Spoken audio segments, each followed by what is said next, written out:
na sa Land Transportation Office ang driver ng SUV na may plakang 7 na dumaan sa EDSA busway. Paliwanag niya, sumakit ang kanyang tiyan kaya niya sinubukang dumaan sa busway. May unang balita si Joseph Morong. Sir, saglit lang. Sir, i-verify lang naman kayo eh. Sir, sir, license po, license. Driver's license po. Ay, bako po, talaga naman. Linggo ng gabi nang dumaan sa may northbound lane bago ang Guadalupe Station ng EDSA Bus Carousel ang luxury vehicle na Cadillac Escalade na ito kahit na bawal. Humarap at nagpaliwanag sa Land Transportation Office ang sinitang driver na tinakasan ng enforcer. Akala ko sir pwede ako makapasok sir kasi nagmamadali po ako sir. Sumasakit kasi yung tiyan ko sir medyo not feeling well ako noon sir Kaya gusto kong sumubok na dumaan doon sir. Tiniketa ng LTO at pinagmulta ng kabuang 9,000 pesos si Edpan. Naharap din siya sa patong-patong na paglabag tulad ng disregarding traffic signs dahil sa pagpasok sa busway at illegal use of protocol plate.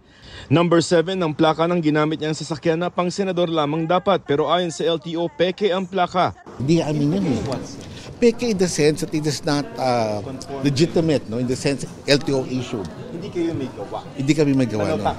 Sinabi rin ng LTO na rehistrado sa kumpanyang Orient Pacific Corporation ang sasakyan. We cannot confirm. The names of the directors and stockholders may be found in the SEC. It's a public record. And right now, we are not authorized to divulge their names due to their rights also. Privacy po. Hindi naman nila maipaliwanag kung bakit gamit nila ang plate number 7. Kinumpirma naman ng driver na 4 silang sakay ng luxury vehicle.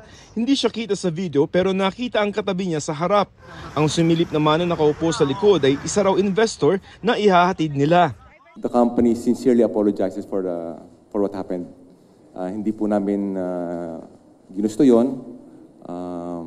Rest assured, we will cooperate with the investigation. Ayon sa Land Transportation Office o LTO, sa mga nahuhuli sa EDSA busway ang mga driver lamang ang tinitiketan at may pananagutan at hindi ang kanyang mga sakay.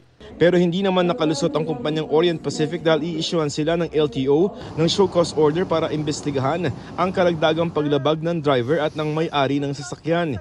Hihingi rin ng LTO sa Securities and Exchange Commission o SEC ng kanilang information sheet.